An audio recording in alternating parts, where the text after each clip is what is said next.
I have seen AI coaching get started. Coaching is a human emotional component to the basic tactical skill set. You could use ChatGPT to figure out how to handle a situation, but does it really know what you're thinking and what's the situation around it? I do think that's one of the areas that we have to embrace it. I'm not going to not embrace AI, but I'm not looking for it to replace me.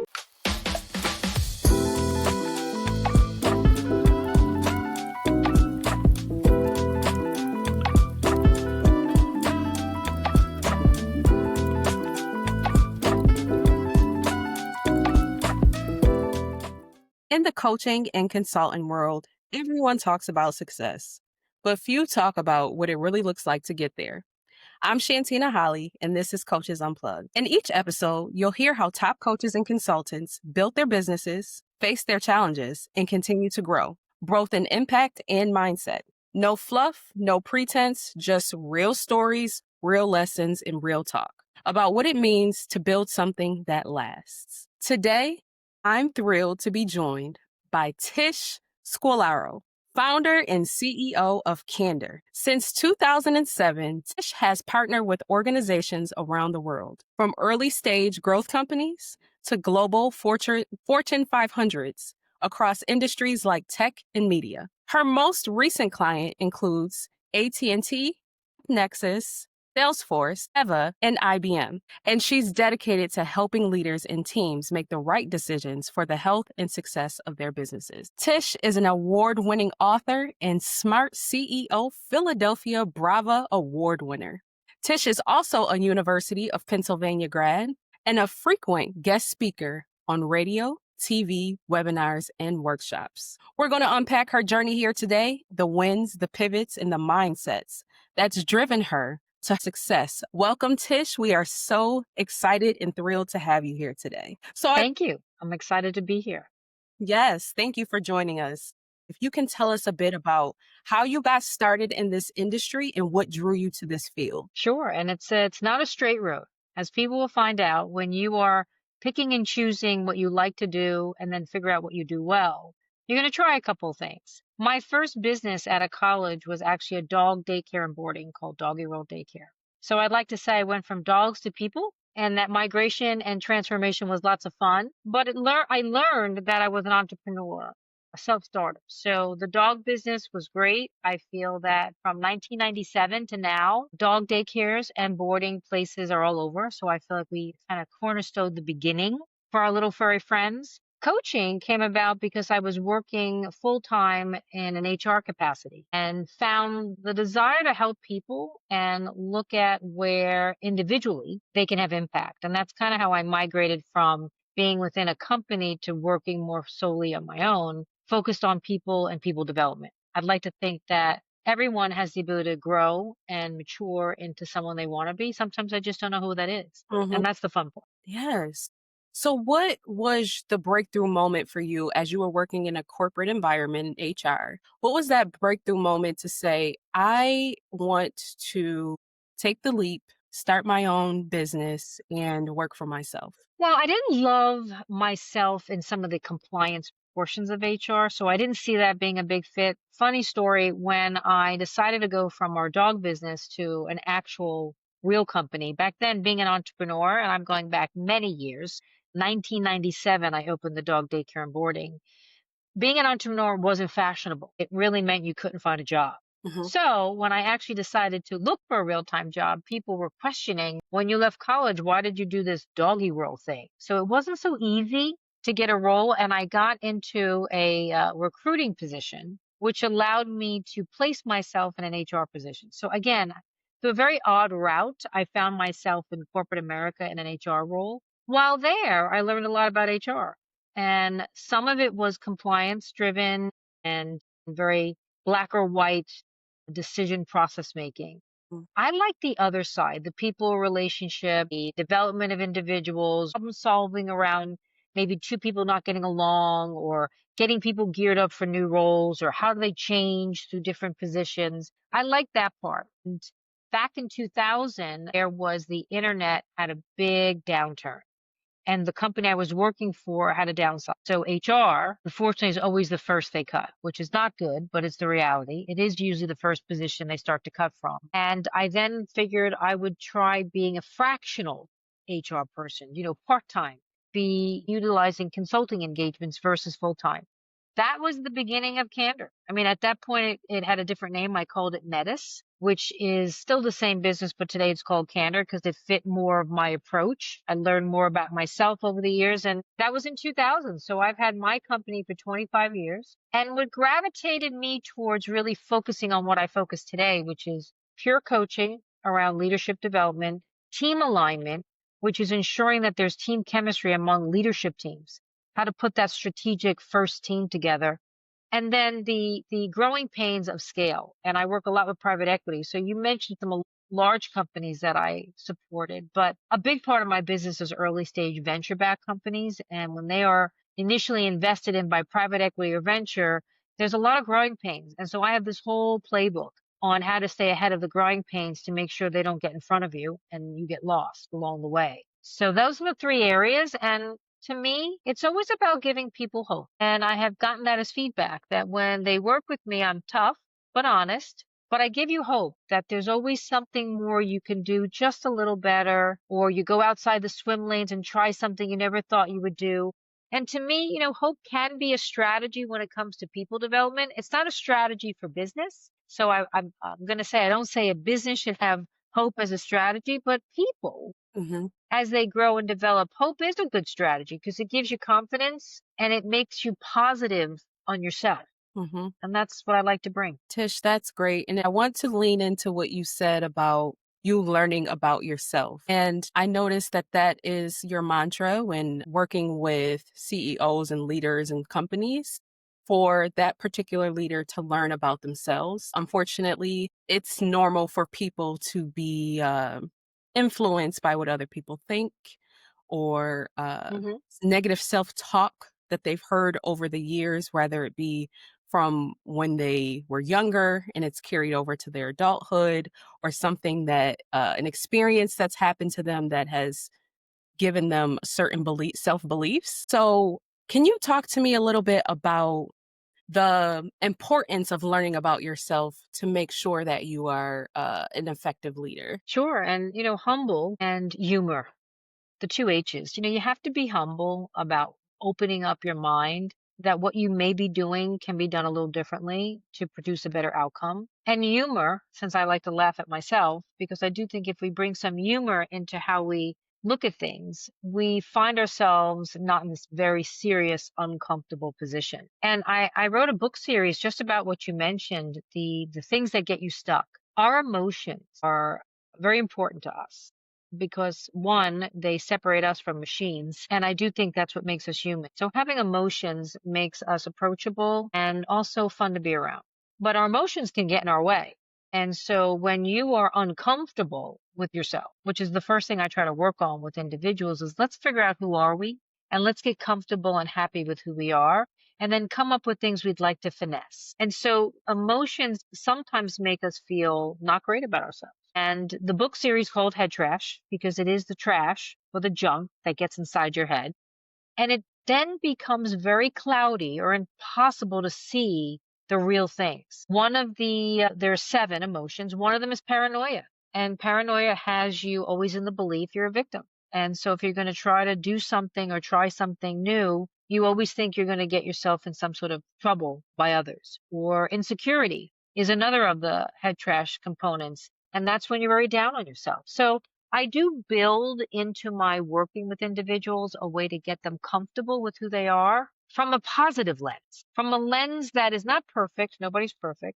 And I'm always learning. I mean, I'm not very young and I'm learning something new about me and what I can and cannot do every day. And, every stage of our life, we have children, we learn new things about ourselves as a parent. In a marriage, you learn new things about yourself as a spouse. I'm caring for the elderly. I mean, there's always something. And if you're not open minded to learn about yourself or realize that there are things that you might want to do differently because there's a better outcome, then working with a coach or someone like me is not going to be pleasant. Hmm. Yeah. And just to kind of shift gears and talk about where you see the industry going now and some of the trends, one of the things that you offer is to, like you said, establish team alignment and team cultures. With many companies shifting to this remote framework, how is it different now coaching your clients in the age of remote work where they might not ever work with their teams in the same room comparatively to when, everything was on site? It's a great question, and it has a couple of layers. One, for folks who have worked already in the old way of working, Mhm, I would say the remote work has given us some flexibility and maybe even a better life balance at times. I know for me, I traveled a lot, and remote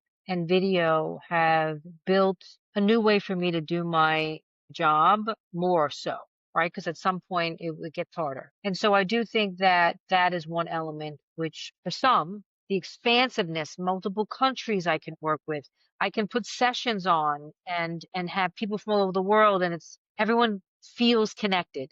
And they feel connected because the video and my programs all include the identifying of one another as people first. And I think that's something that has come from the world of remote now, which is we need a tool or some way to get to know each other because we're not sitting next to each other as much as we used to, or maybe never. And we don't have idle chit chat to learn about each other either. Everything is very planned and targeted. So I would say, the use of a profile that I have in all my programs, which is called DISC. So people may be familiar with it, but there's many. Anything that allows you to identify traits and characteristics of someone, help you get to know them. mhm, So I do think the biggest change is those tools are way more necessary than when I started my career 25 years ago. They were like nice to have mhm, because people felt comfortable that the interaction they would have was enough to figure things out. Today in the remote world, you do need something to bridge the gap. For our youth, which is an area that I'm focusing on a lot, even when it comes to volunteering my time, they may never, like my children who are in their 20s, my daughter's getting her first full-time job. She wants to be in an office, but the office doesn't have an office anymore. The places that she's interviewing, it's all remote. How do you create something when you don't know what it was like? So now we have to build some components of getting people together and forcing almost an ability to learn about each other fairly quickly because we don't have the normal access we had. So on that level, our young professional has to kind of create purposeful meeting time built into what they've gotten used to, which is remote. And some love being remote because it gives them the flexibility, but they don't know what they don't know yet. And that missing out on understanding team dynamics when a team's together is a big loss because that is when I think great minds can come together with ease and less structure to make it more comfortable to share different ideas and brainstorm on things. In the video world, it's not as easy to do that. So that's my complicated way of saying I think there has to be a new approach to people dynamics and team building. I have things, I'm sure other coaches have wonderful programs, but what they're doing is identifying and allowing people to become familiar with how people do stuff and what's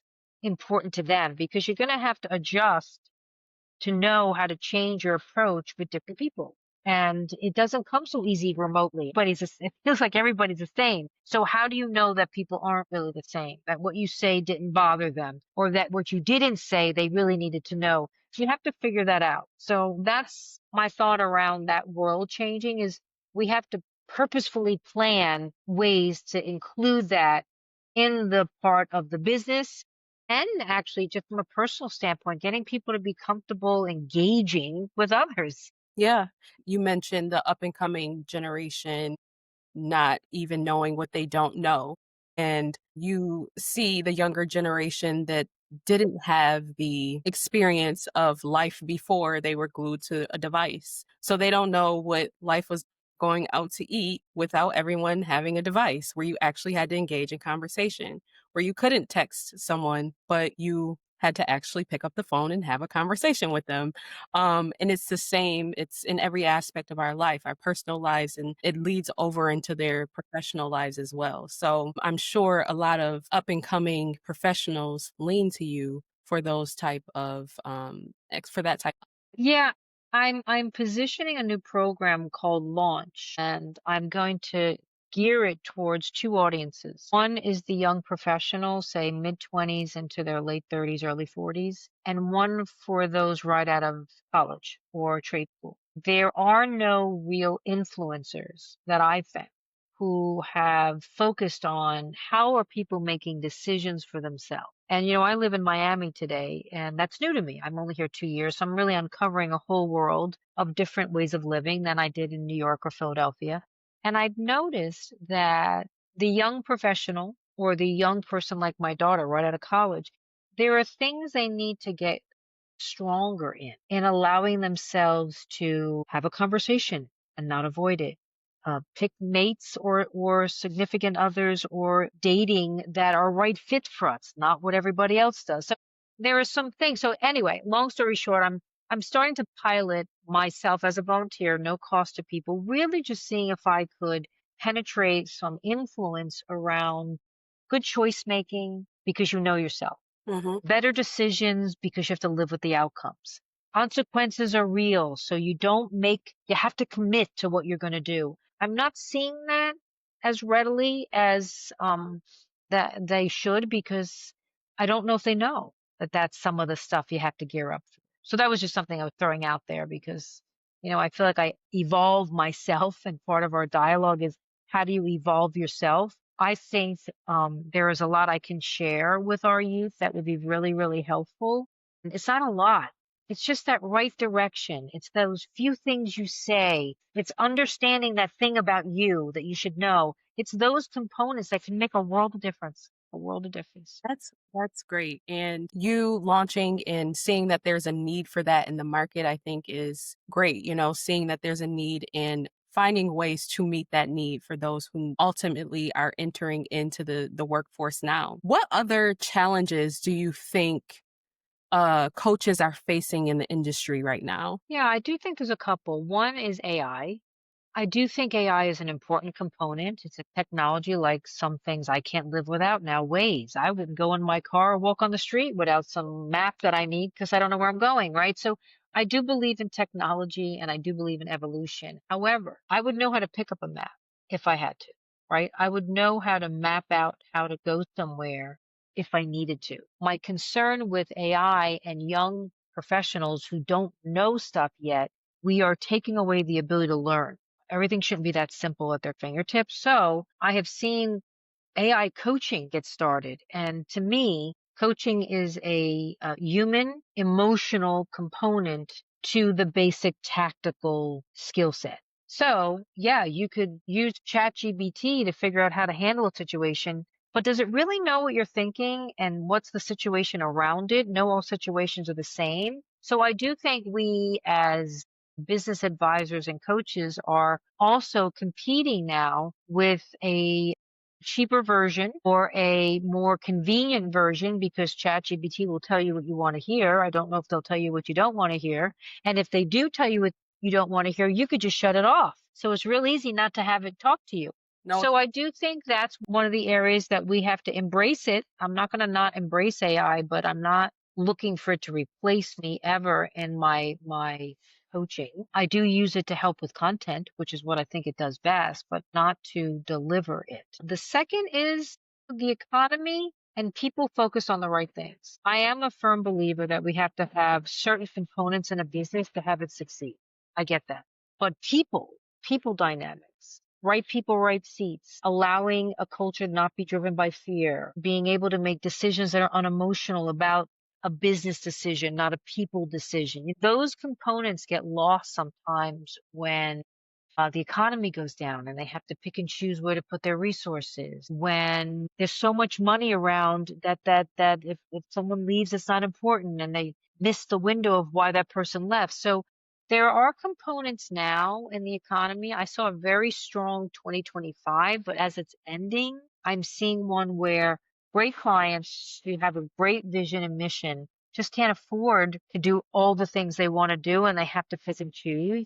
And a lot of it is being cut where people dynamics and coaching and having a sounding board and a resource are the first things to go. And unfortunately, in this industry, it's such a huge return on investment, but it's not always, and you can correct me if I'm wrong, it's not always translated very well to higher ups when it comes to talking about cutting things of the business or professional men or things. Those unfortunately are the first things to go, even though they are so needed. So, other than the economy and technology, is there anything else that's been feeling like it's not working well for you right now, or that's been frustrating in your experience in this day and age? But the other thing, well, one of the things that I think is hard for all of us in the coaching world is we sell air. We sell our voice, we sell our mind, we sell brainstorming, which is very hard to be looked at tangibly and measured. And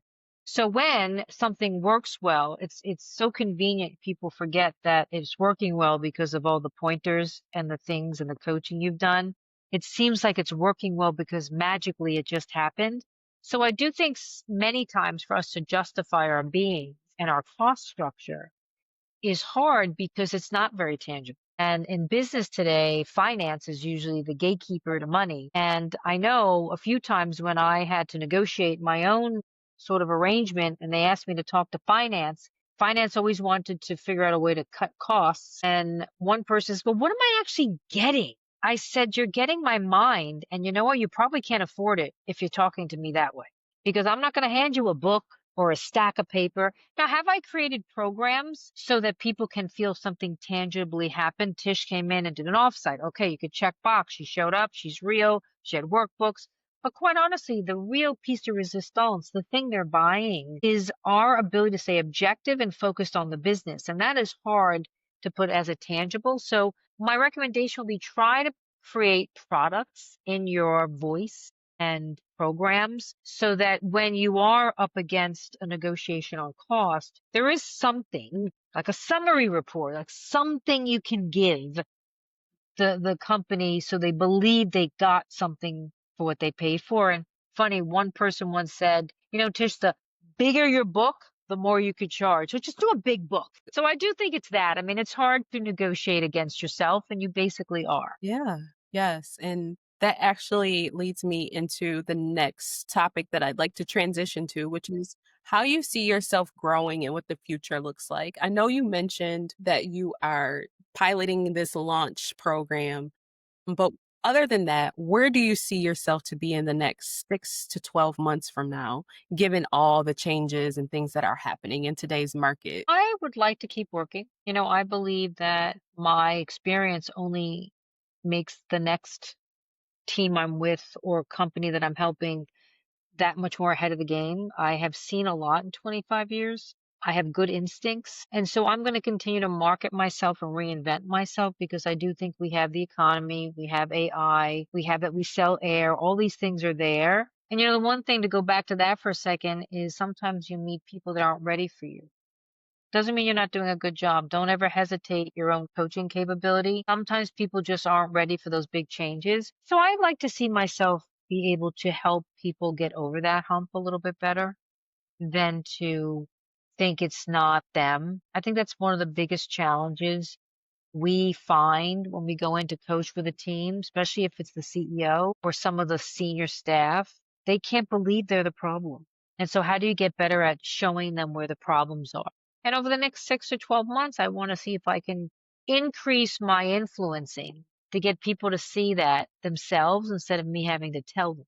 But I'm candor, so I will tell them if they're not seeing it. I love that. I love that you said sometimes the person isn't ready for us just yet. And it's not a reflection on us, but they're not ready. And that's a them problem, not a you problem. But the biggest takeaway is to keep putting your time and energy into those that are ready, and they'll come around eventually, or maybe they won't. But it's not a reflection of your skill. Yeah, I mean, I think sometimes if you're starting out new, you may hesitate because that other person could be very convincing that your idea or what you're seeing is wrong. And I'm not suggesting you tell that person they're wrong. I would stick to your instincts. If you're in this coaching field, you know what you know.